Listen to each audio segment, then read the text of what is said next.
Demak 64-masaladan davom etamiz. DNKda vodorod bog'lar soni fosfodifir bog'lardan demak 82 ta ko'p deyapti. Vodorod bog'lari adenin nukleotidlaridan 4 marta ko'p. DNKdagi sitozin nukleotidlari sonini topamiz ekan va adenin va sitozinning yig'indisini topamiz ekan. Bizda demak mana bu formula bor edi. Jami vodorod bog'lardan guanin yoki sitozinlar sonini ayirsak, jami nukleotidlar kelib chiqadi. Nukleotid. Demak, buni bilgan holda bizda aytayaptiki, fosfodifir bog' aytayapti. O'sha fosfodifir bog'iga ikkini qo'shib yuborsak, bizning nukleotidlar kelib chiqadimi? Masalan, aytayaptiki, vodorod bog'lar fosfodifir bog'lardan 82 taga ko'p deyapti. Demak, nukleotidlardan vodorod bog' 80 taga ko'p deyapti.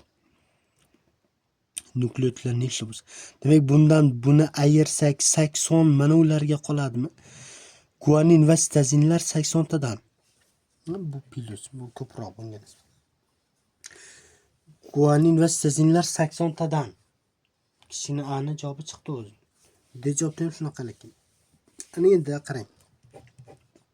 Adenin, timin, guanin, sitozin. Guanin 80 ta ekan. Fosfodifir bog'iga nisbatan 82 ta edi, lekin nukleotidga nisbatan 80 ta. Demak, bu 80 farq guaninga to'g'ri keladi. Sitozin ham 80 ta.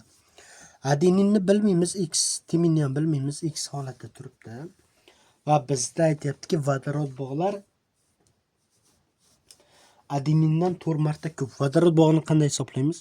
Buni 3 ga ko'paytiramiz. 240 bo'lib qoladi. 240 plus x ni 2 ga ko'paytirsa 2x bo'lib qoladi.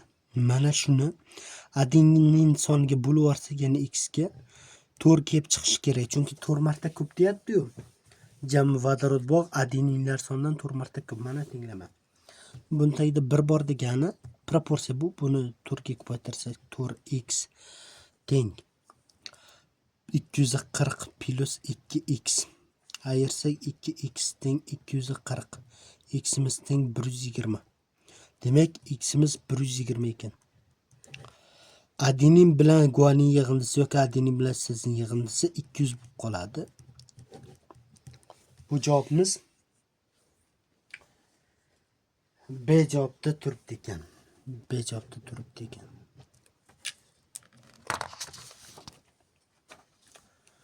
Va 65-masalaga o'tamiz. 65-masalani birinchisi.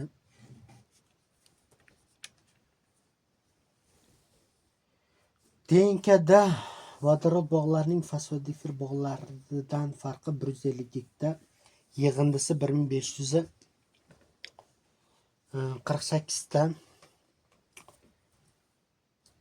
Vodorod bog'lari adenin nukleotidlaridan 4,25 marta ko'p bo'lsa, DNKdagi adenin va timin nukleotidlarining guanin nukleotidlaridan farqini toping deyapti. Xo'p, bu qiyin emas. Fosfodifir bog' bor, vodorod bog' bor. Doim vodorod bog' fosfodifir bog'dan ko'p bo'ladi. Farqi 152 ta deyapti. Bu degani mana unga nisbatan 152 ta ko'p bunga nisbatan. Ikkalasini yig'indisi deyapti 1548 ta. Agar buni x olsak, buni x plusi 152 olamiz, teng bu. Demak, 2x plus 152 teng 1548. Bundan buni ayiramiz, demak 2x teng 1548 dan ayiramiz 152 ni. 1396 ni 2 ga bo'lib yuboramiz, x teng bo'ladi 698. 698 ta demak fosfodifir bog' bo'lgan. 98 ta fosfodifir. Va qo'shib yuboramiz 152 ni 850 ta vodorod bog' bo'lgan. Bunga 2 ni qo'shib bering, 700 ta bo'lib qoladi. Nukleotid bo'lib qoladi bular. Nukleotid, chunki 2 ni qo'shib yuborsak nukleotid bo'lib qoladi. Endi adenin timin, guanin, sitazin. Jami vodorod bog'dan fosfodifer nukleotidni ayirsam guaninga qoladimi? 150 ta. Bu ham 150 ta, 300 ta.